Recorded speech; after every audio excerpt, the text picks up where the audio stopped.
With your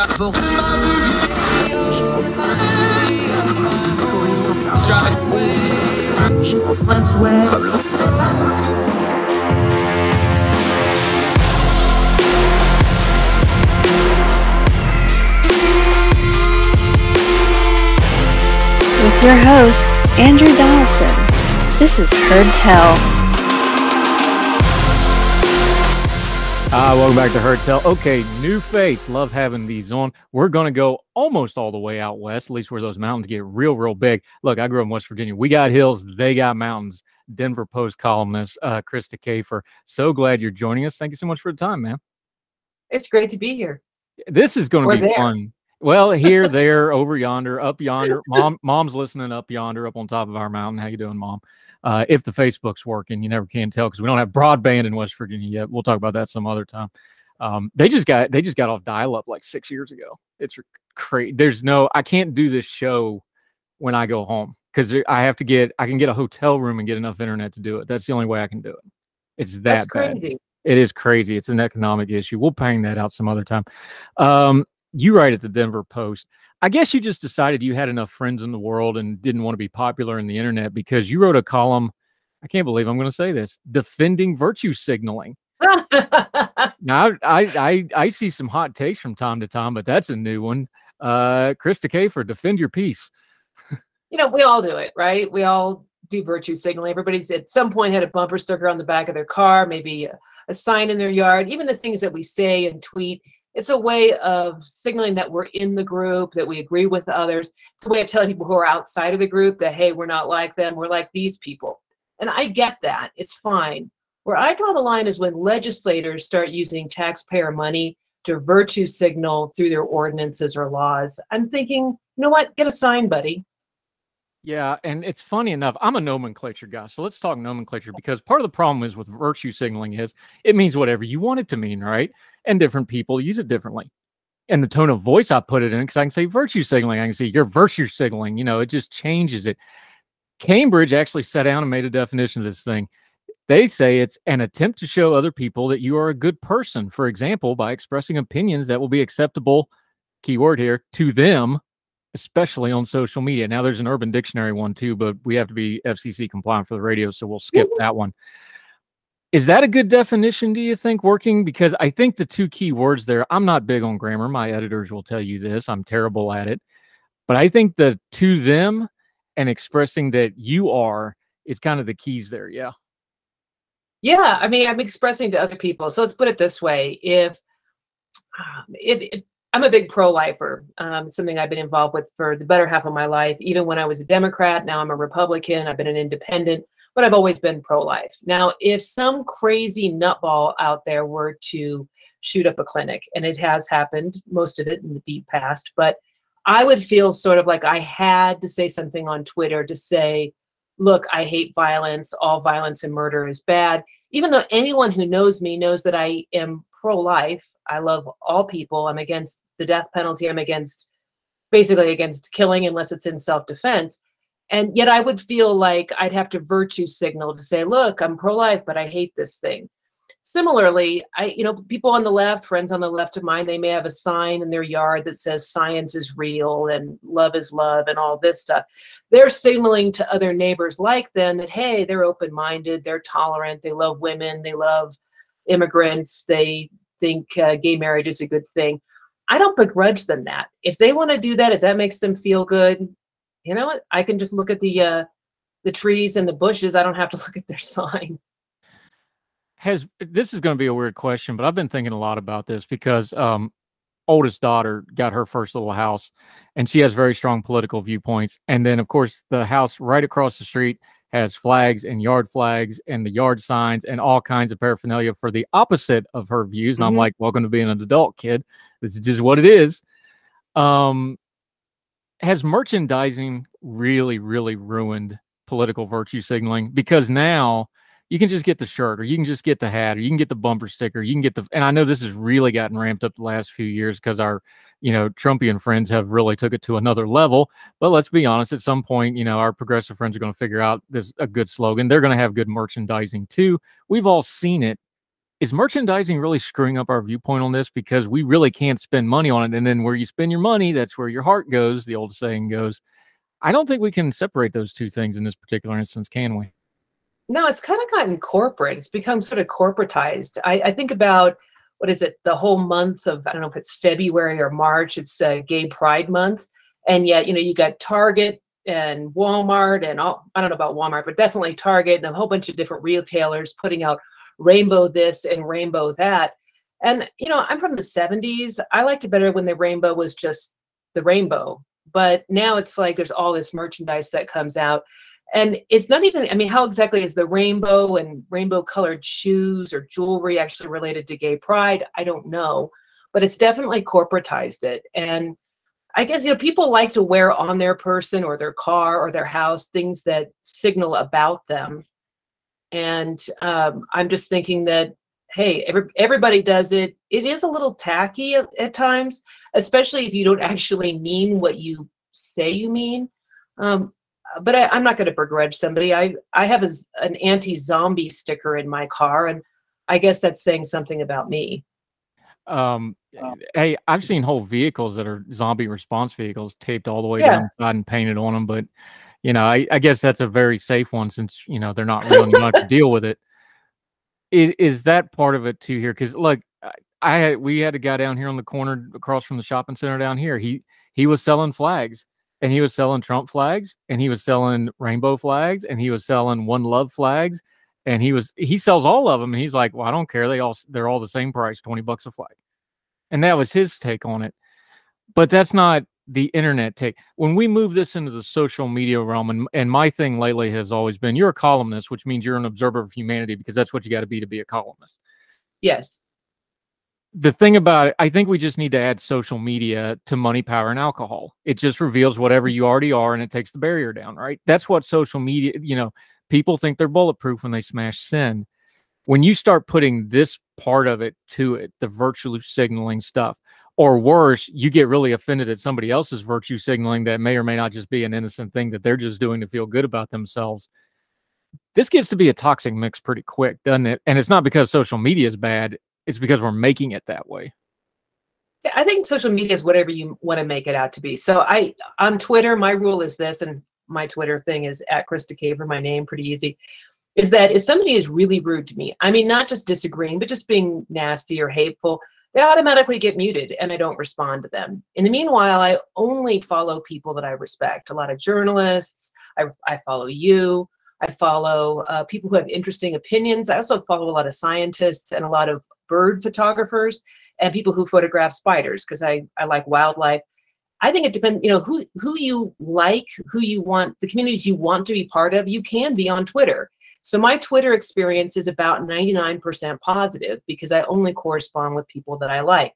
And I'm also a little contrarian in the sense that I send people compliments all the time, like, that looks good, or I like your photo, or cool spider, or nice article.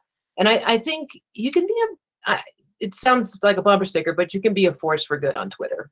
Yeah, that's why we started doing the supper club thing with the food, is like, because I don't have to check your handle and I don't have to check your bio before I like your food picture. So just put a food picture on there, send it out. I don't have to go through your bio. I don't have to worry about, that one's safe for me. And because a bunch of us that started that, like, we talk politics all day. I need a happy place on my Twitter feed somewhere. So let's throw food. And it blew up. Like, it's way bigger than I thought. That's exactly why we did that. Because I don't have to check. I don't have to see what your political views are. Oh, that's a good looking plate of ribs. That's a good looking bowl of ramen. I like it. Yeah. I think, and I like to pickle and can stuff. I like to make jam. I like to put those pictures up there. And I think there are people out there who are 100% all political all the time. I would say, even as a columnist and somebody who does some political stuff, I've run for office and whatnot, but it's only about a tenth of who I am. I'm all about food, travel, animals. I like meeting people. I like meeting people on the left or the right and hearing about their stories. I heard an interview with you, and one of the things that I took away from that is that your family, sometimes when your family gets together, you guys sing hymns. It's a very small thing, but I just thought it was so delightful. And then also that you like game meat, same as me. I think there's just a lot of cool people out there that I enjoy staying in touch with, even though I don't know them personally. Yeah. almost deer season. I'm going to get my bag of jerky here in about 7-8 weeks here. Can't wait.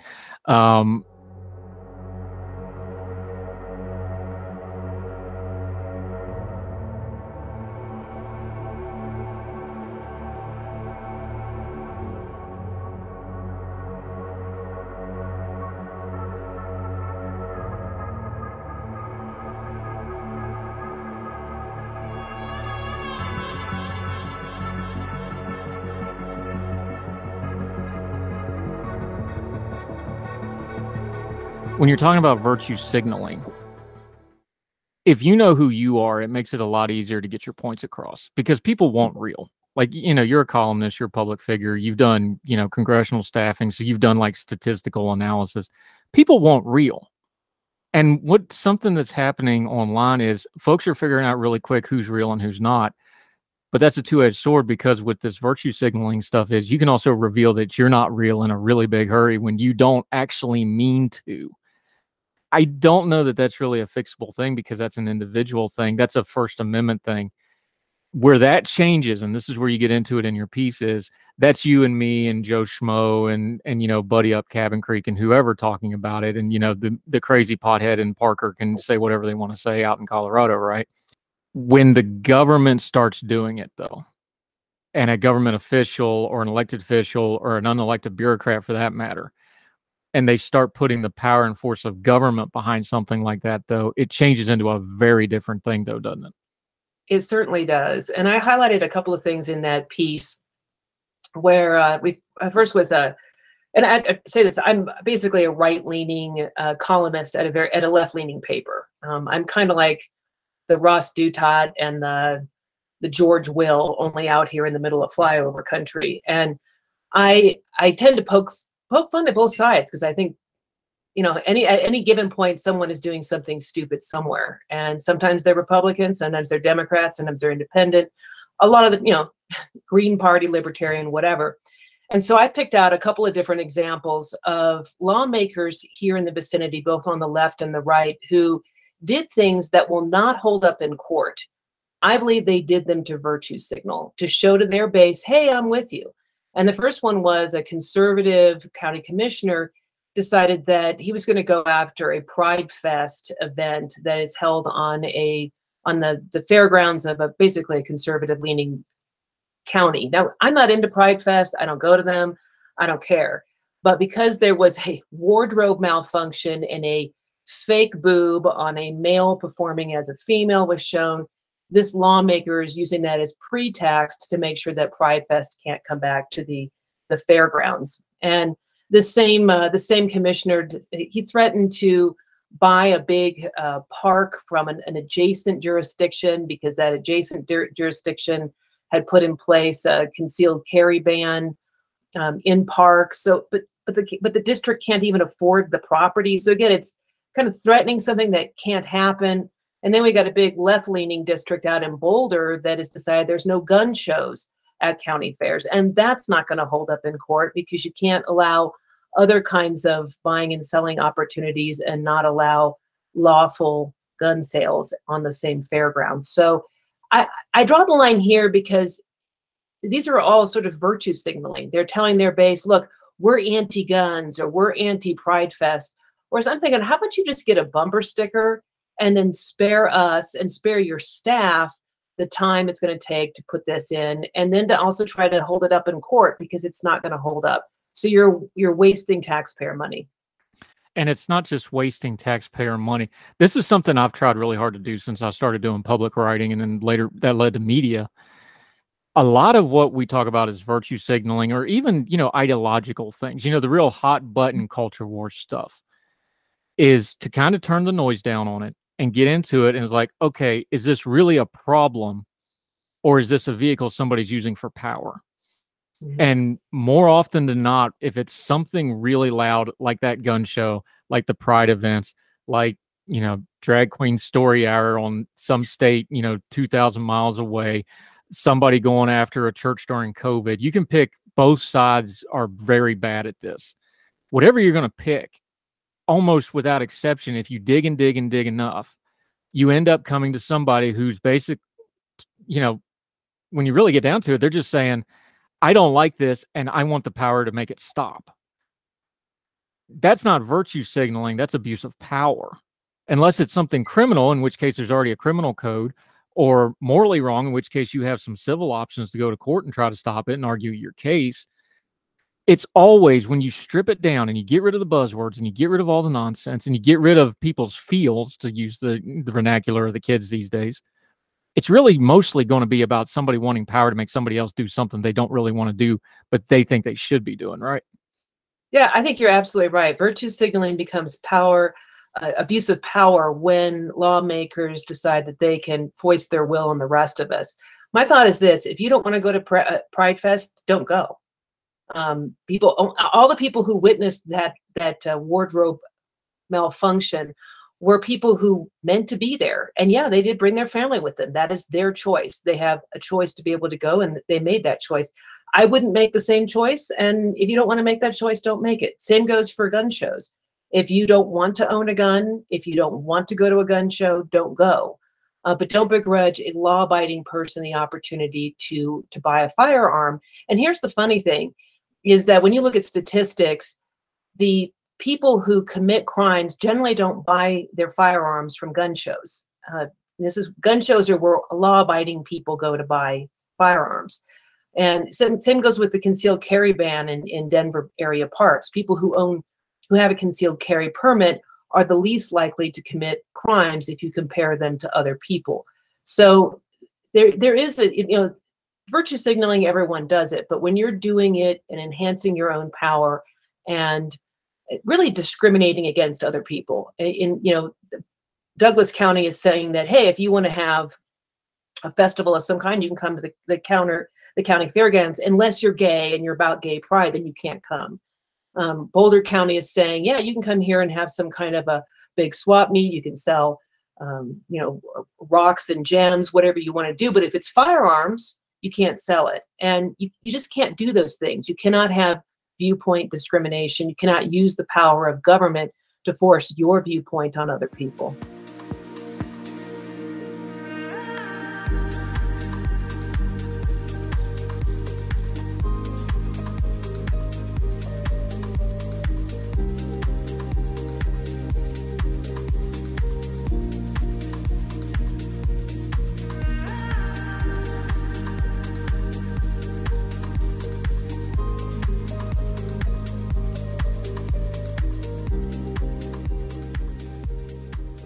Yeah, Krista Kafer, Denver Post columnist, joining us. The other side of that is, because you've been on the other side of it, you've worked, on the political side of it as a staffer and other things. When you have competing, let's call them stunts, because like we said, if you do something and it's not going to hold up in court, but it's going to be a year and a half or 2 years from now before it gets through court, and it'll be after an election, looking at certain people right now, that's a stunt. But then you have competing stunts, because there's going to be a reaction from whatever person you stunted or the side you stunted. They're going to react to that with another stunt. But on a practical level, especially on the local and state level, that makes doing coherent, consistent policy that we need to have normal everyday lives, to have economic freedom, to have political consistency, for people to have an environment of freedom. It makes that almost impossible, doesn't it? Because now the lawmakers are going to spend all their time stunting instead of trying to figure out ways to work together and I know Pollyannish to say, well, they've got to work together. Well, if they're fighting, they're not, it's the old mob thing. If you're on the mattresses, you ain't making money. If you're fighting each other, you ain't legislating stuff. And there's no way to have consistent policy, good, bad, or indifferent, if that's all you're doing. And I see that part accelerating, and I see the legislative part falling by the wayside. I think you're right. So I was a congressional staffer in the late 90s, and then I worked for a big think tank in DC in the early 2000s. And what's interesting, I'm not saying there was no political theater. I mean, political theater is age old. Politicians making big speeches, saying insulting things, provoking people, doing different things. That's just sort of stock and trade of political power. But there's definitely less of it. And what's interesting is that there's 13 spending bills. We managed, I say I was a staffer for a congressman, and we managed to pass all of them. We never did omnibus bills. We actually managed to pass all of those those bills. And people did work together a lot more. Yeah, there was, there was tension, there was friction, and people disagreed. But I would say the proportion of theater to actually working on things, the working on things was more than the theater. It feels like, and I'd have to quantify it if I were to, call up a congressman's office or a congresswoman's office and say, how many of your staff members are actually working on real legislation versus being provocative and getting yourself on Fox News? I don't know what that ratio is exactly, but the way it feels to me is that it's more theater, less action. I mean, I remember the 90s. I'm old enough. 98 was my first election, the midterms. That's the Clinton impeachment election. So, yeah, there was some mess going on. Trust me. Yeah. I remember that time period well.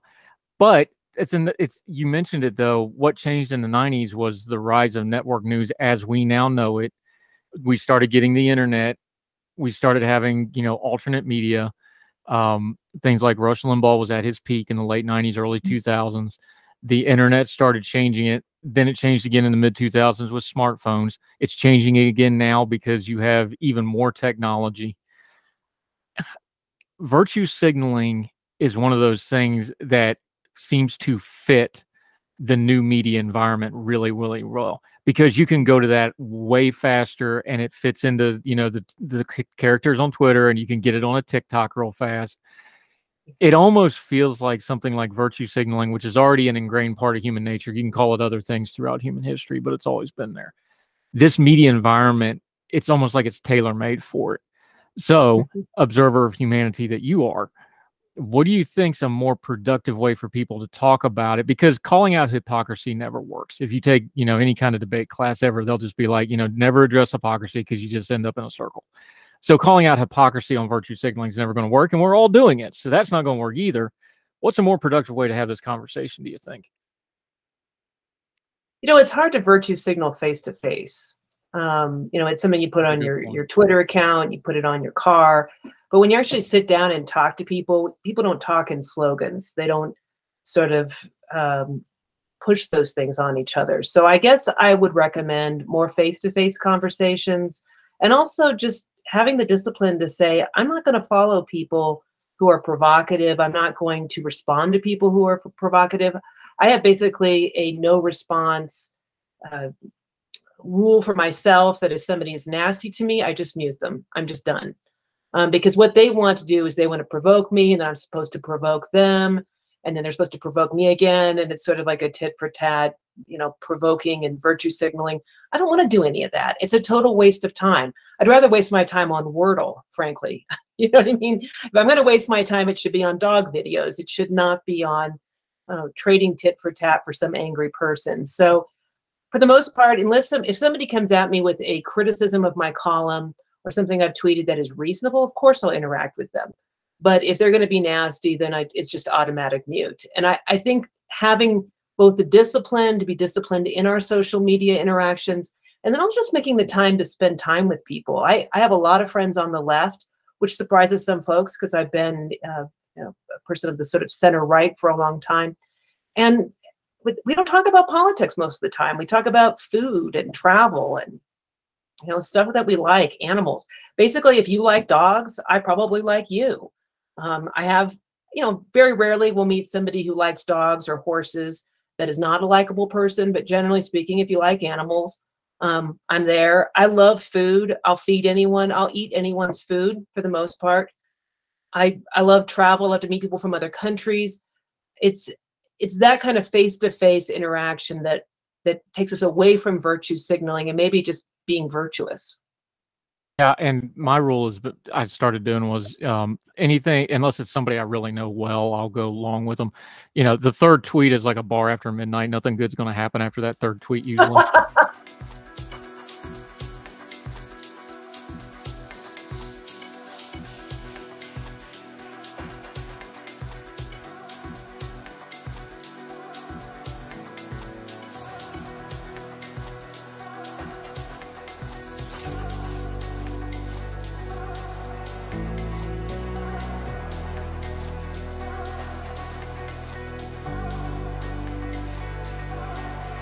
things like that. But one thing I've learned, and I try to do on Twitter, and I try to keep a pretty positive timeline most of the time. Every now and then I'll get wound up about something. One of the most precious things you have is your time. You don't owe people that are bad faith actors your time. And if you just kind of get that through your head and Facebook's even worse than this, but I don't have Facebook because I like my family and I want to keep loving them. So I don't have Facebook because those two things wouldn't go together. But I do have Twitter. And one of the things about Twitter is I just learned, I was like, okay, there's certain things where I feel like I owe it to people to respond. Like, if I write something that I know is hot, or, if I'm on, if I go on like Young Turks where I know I'm going to be getting mess because it's just built into the cake. Things like that, and everything's in my real name. So that keeps me accountable. So there's that part of it. But no, nobody has a right to just make me get angry over their little thing that doesn't affect me one little bit. And I really wonder, yeah. And I'm like, I got 4 daughters and 4 dogs, and I ain't got time for this mess. But the other part of it is, and the long-winded way to get to it is, it doesn't gain me a blessed thing to get upset on the internet. Mm-hmm. It really doesn't. That's really the virtue signal, is that you can get angry online and get seal claps from your in-group, and it's easy. And that's just as much a virtue signal as the bumper sticker or the flag or the t-shirt or the hat or whatever the other case is. That's where this stuff gets dangerous, is when you start not to be a pop psychologist here, but when you're purposely getting the negative reinforcement out of your virtue signaling. I think that's way more dangerous than just wearing the t-shirt of your candidate of choice or your cause of choice or a rainbow flag or a red Trump hat or whatever the case may be, because those aren't inherently negative, although I know they can be sometimes. That need for that negative online is the one that I just say, nope, I'm not interacting with this anymore. There's no good in it at all. I have to watch myself from getting the sort of the dopamine hit on likes. Like, if I post a picture of some wildlife photography, I find myself checking to see if anyone's liked it, right? Or if I make a clever statement or post a column and I'm looking for likes.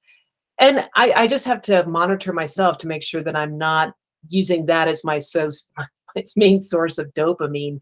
It needs to be the people around me, needs to be meaningful, significant activity online. And yeah, I mean, I would say that for the most part, if social media, if you're disciplined about it, it can be a positive. I've connected with people. I sometimes sell things on Facebook Marketplace. And, if somebody inherits a bunch of stuff, I don't want it, I'll sell it for them for a commission. And I have met the nicest people that have come to my house. I've ended up like sending them home with plants because I'm a big gardener, and I'll be like, take these plants, take them away. And so I find that social media has facilitated both Facebook and Twitter.